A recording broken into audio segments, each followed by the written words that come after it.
அயோத்தி கோயிலில் பிரதிஷ்டை செய்யப்பட்டது பாலராமர் சிலை. தாமரை மலரை பாதத்தில் வைத்து வழிபட்டார் பிரதமர் நரேந்திர மோடி.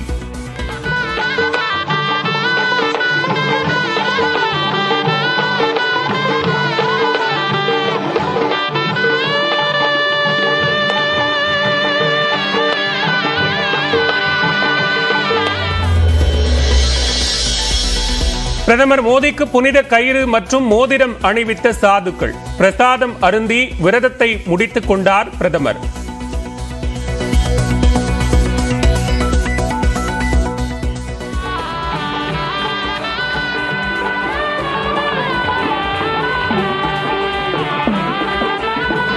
मैं श्री राम जन्मभूमि तीर्थ क्षेत्र के अध्यक्ष पूज्य महंत नृत्य गोपाल दास जी महाराज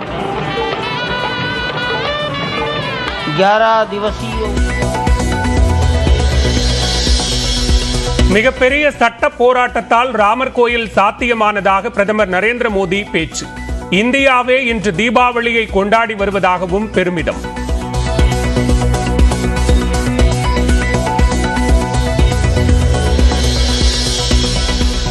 அயோத்தி ராமர் கோயில் கட்டுமான பணியில் ஈடுபட்ட பணியாளர்கள் கௌரவிப்பு. மலர் தூவி மரியாதை செலுத்தினார் பிரதமர் நரேந்திர மோடி.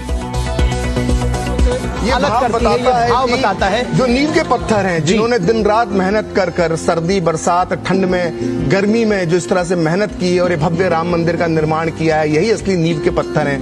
और अभी श्रम देवता है। हम दूरदर्शन पे भी हमने इनके कई इंटरव्यूज दिखाए श्रमवीरों के, और ये लोग जो बातें बताते थे कि जब अपने गाँव में लोग जाते थे और कहते थे कि हम अयोध्या ராமர் சிலை பிரதிஷ்டையின் போது மலர் தூவிய ஹெலிகாப்டர்கள்.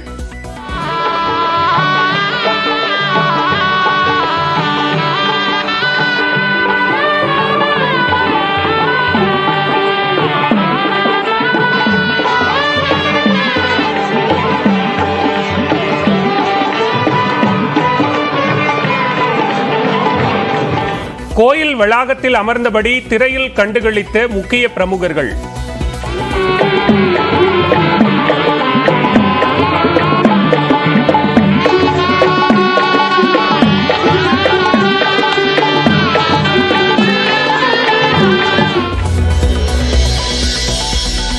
ராமர் கோயில் பிரதிஷ்டையில் பங்கேற்ற நடிகர்கள் ரஜினிகாந்த், அமிதாப் பச்சன்.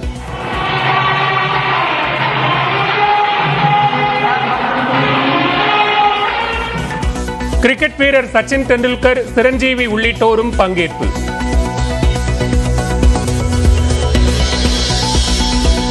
தனியார் கோயில்கள் மண்டபங்களில் ராமர் கோயில் குடமுழுக்கை நேரடி ஒளிபரப்பு செய்ய அனுமதி தேவையில்லை என உயர்நீதிமன்றம் உத்தரவு. பக்தியின் பெயரால் சமூக அமைதியை குலைத்துவிடக் கூடாது என்றும் கருத்து.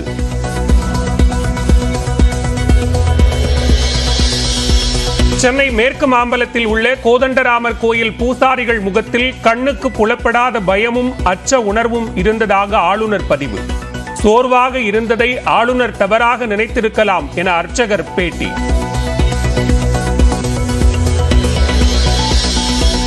காமாலை கண்களுக்கு கண்டதெல்லாம் மஞ்சள் போன்ற நிலையில் ஆளுநர் இருப்பதாக முதலமைச்சர் மு.க. ஸ்டாலின் விமர்சனம். ஆளுநரிடம் இருப்பது பக்தியா பகல் வேடமா எனவும் கேள்வி. பாஜகவில் உயர்ந்த பொறுப்பில் உள்ளவர்கள் வதந்தி பரப்பும் வாட்ஸ்அப் யூனிவர்சிட்டிகளாக உள்ளதாக முதலமைச்சர் ஸ்டாலின் கண்டனம். இளைஞரணி மாநாட்டின் வெற்றியை திசை திருப்பவும் தமிழ்நாட்டில் அமைதி மற்றும் நல்லிணக்கத்தை சீர்குலைக்கவும் முயற்சிப்பதாக குற்றச்சாட்டு.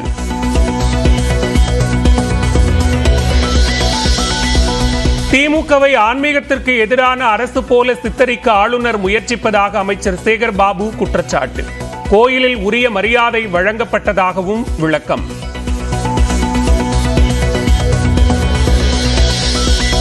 ஜாமீன் கோரி சென்னை உயர்நீதிமன்றத்தில் 2வது முறையாக மனு தாக்கல் செய்தார் அமைச்சர் செந்தில் பாலாஜி. ஆவணங்கள் மாற்றியமைக்கப்பட்டதை சந்தர்ப்ப சூழ்நிலை மாறியதாக கருதுவதாக மனுவில் அமைச்சர் தகவல்.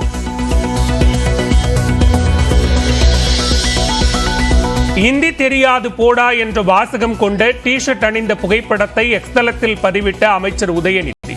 சனாதன விவகாரத்தில் இந்தியில் பதிவிட்ட மத்திய பாஜகவுக்கு பதிலடி.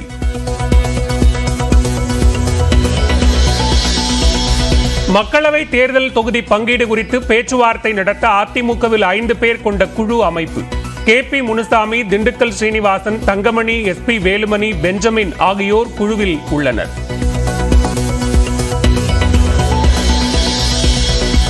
அதிமுகவில் தேர்தல் அறிக்கை குழு, பரப்புரை குழு, விளம்பர குழுவும் அறிவிப்பு. ஜெயக்குமார், CV சண்முகம், விஜயபாஸ்கர், வளர்மதி, கோகுல இந்திரா உள்ளிட்ட 35 பேர் சேர்ப்பு.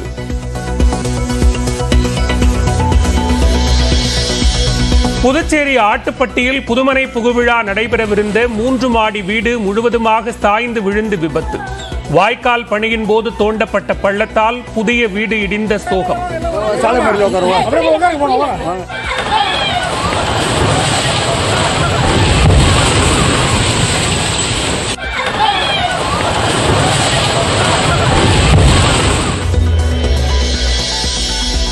நாடாளுமன்ற தேர்தலுக்கான இறுதி வாக்காளர் பட்டியல் வெளியீடு. தமிழ்நாட்டில் 6,18,90,348 வாக்காளர்கள் இருப்பதாக தகவல்.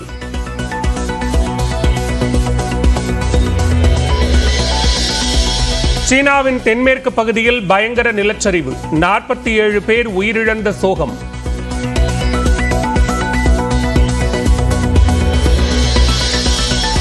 கடலில் ஆராய்ச்சி செய்யும் சீனாவின் ஷியாங்யாங் O3 கப்பல் இந்திய கடல் எல்லைக்குள் நுழைந்ததால் சர்ச்சை.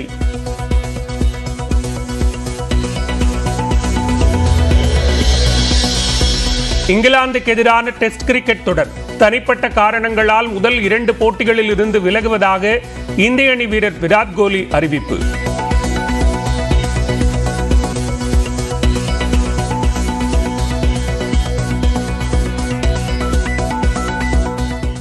சென்னை ஆழ்வார்பேட்டையில் உள்ள அலுவலகத்தில் புதுச்சேரி மாநில மக்கள் நீதி மய்யம் கட்சியின் செயற்குழு கூட்டம் கட்சித் தலைவர் கமல்ஹாசன் தலைமையில் நடைபெற்று வருகிறது.